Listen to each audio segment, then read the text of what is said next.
Baik, halo teman-teman semua, kembali lagi bersama saya Mr. Flow. Saat ini saya akan menjelaskan lanjut untuk part 2 tentang kalimat nominal dan kalimat verbal dalam bahasa Inggris. Tolong teman-teman simak dengan baik. Semoga teman-teman dapat memahami dan praktik dengan benar. Halo teman-teman, saya akan menjelaskan kalimat nominal dan kalimat verbal part 2. Terkhususnya saya akan membahas tentang present perfect tense, di mana untuk tenses ini membahas tentang dua jenis kalimat, yaitu kalimat nominal dan kalimat verbal.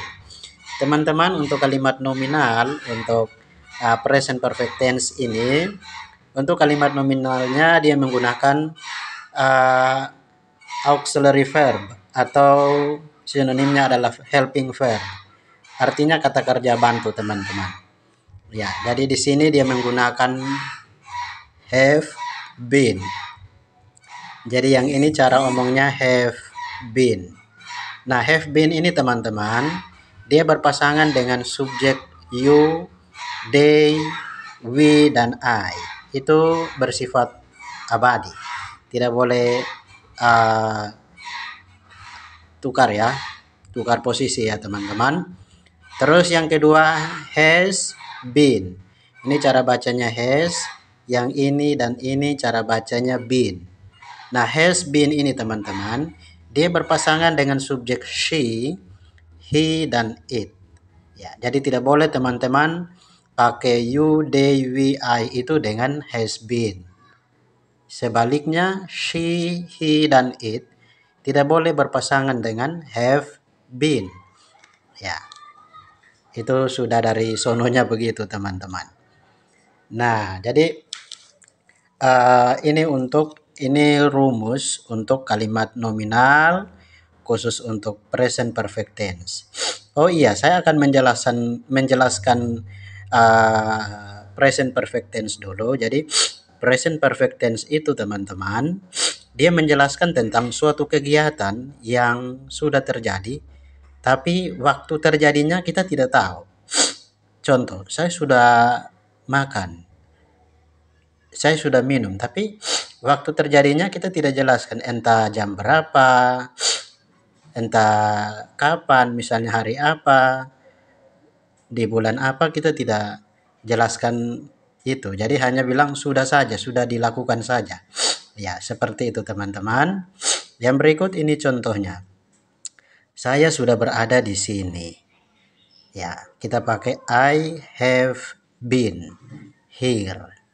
Di sini artinya here ya teman-teman. Ya, I have been here. Ya. Jadi kita pakai have been. Tidak boleh kita bilang I have here. Tidak boleh. Kenapa? Karena ini kalimat nominal. Nanti kalimat verbal baru kita pakai have sendiri. Begitu teman-teman. Tapi kalau kalimat nominal harus ada been juga. Ya. Oh ya teman-teman, saya akan jelaskan yang tadi auxiliary verb atau helping verb itu ini dia. Ya, yang dua ini disebut auxiliary verb atau helping verb. Ya, kata kerja bantu ya teman-teman. Kata kerja bantu. Ya. Kita lanjut teman-teman. Kita lanjut ada contoh di sini. Tadi sudah kalimat positif, sekarang kita pakai untuk kalimat negatif lagi. Kalimat negatif, ingat teman-teman kita tambah not di antara have dan been. Tidak boleh tulis not atau omong not setelah been. Itu salah teman-teman. Ya. Jadi notnya itu harus berada di antara have dan juga been. Ya. Itu rumusnya. Jadi I have not been here. Saya belum di sini ya. Gitu. Ini kalimat negatif, maaf. Yang ini kalimat negatif. Ya. Kalau kalimat tanya itu have I been here. Jadi kita tulis have berada di depan I untuk kalimat tanya. Tidak boleh kita pakai what. Tidak boleh. Jadi kita pakai have, artinya sudahkah saya di sini? Begitu. Have I been? Tidak boleh have been I. Ya. Have I been? Oke. Yang berikut nanti untuk subjek yang lain pun tetap cara susunnya begitu. Jadi intinya untuk semua subjek ada you, they, we, dan I, ada she, he, dan it. Untuk kalimat tanya itu kita tulis have duluan dulu atau has duluan dulu baru subjek baru been. Ya, tidak boleh have been baru subjek atau contoh misalnya have been I, tidak boleh. Harus subjek itu di tengah di antara have atau has dan been. Ya. Begitu teman-teman. Semoga teman-teman bisa paham ya. Yang berikut ada contoh yang kedua. Mereka sudah berada di sana. Mereka itu they, berarti they itu berpasangan dengan have been. Ya.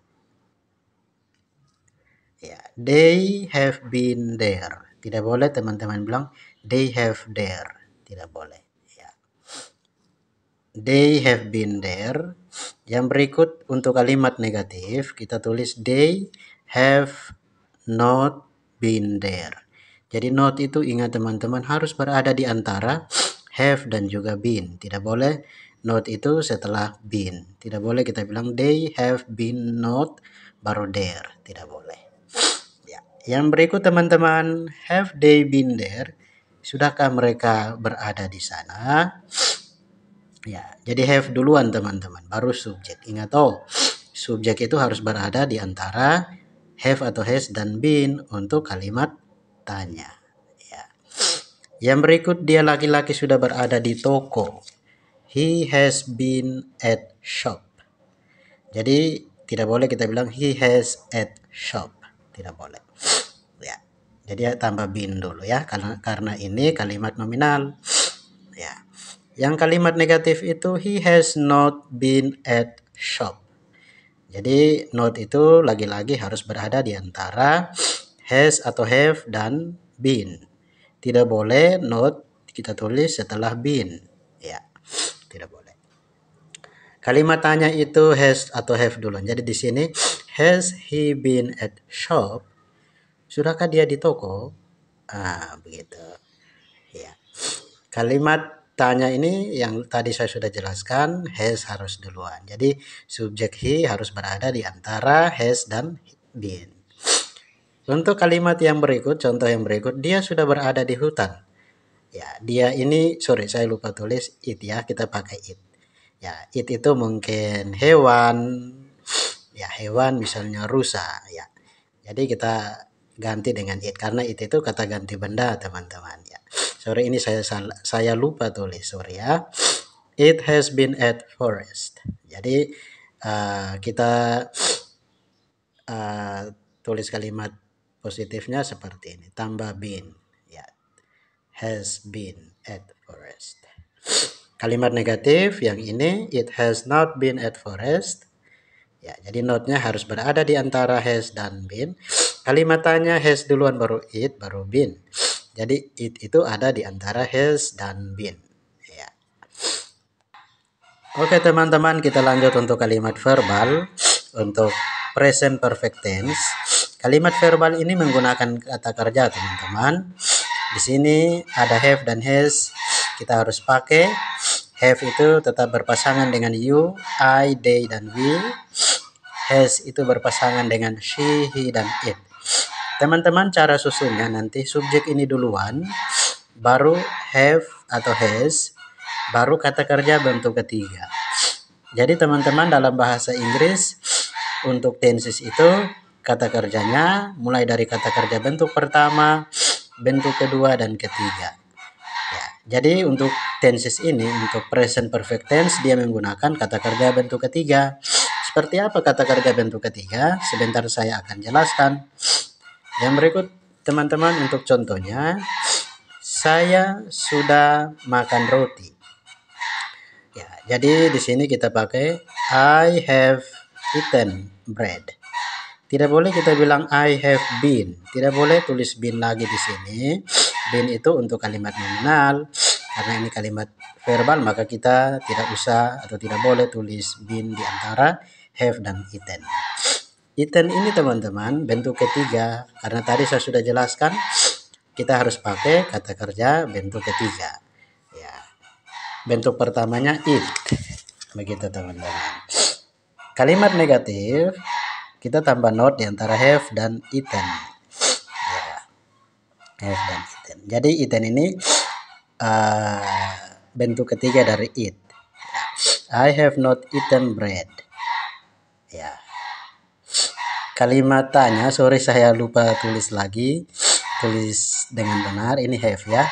Have I eaten bread? Sudahkah saya makan roti? Begitu ya. Jadi kalimat tanya itu teman-teman have duluan. Baru I, baru eaten, baru bread. Jadi teman-teman harus pahami baik-baik cara susunnya ya, supaya tidak salah saat menulis atau saat berbicara. Ya, jadi have duluan, baru I, baru eaten, baru bread. Jadi ini tetap, kata kerja ini tetap pakai ketiga, mulai dari kalimat positif, negatif, dan tanya itu tetap pakai kata kerja bentuk ketiga dari eat, yaitu eaten. Ya. Contoh kalimat yang berikut ada, mereka sudah membuat kalimat.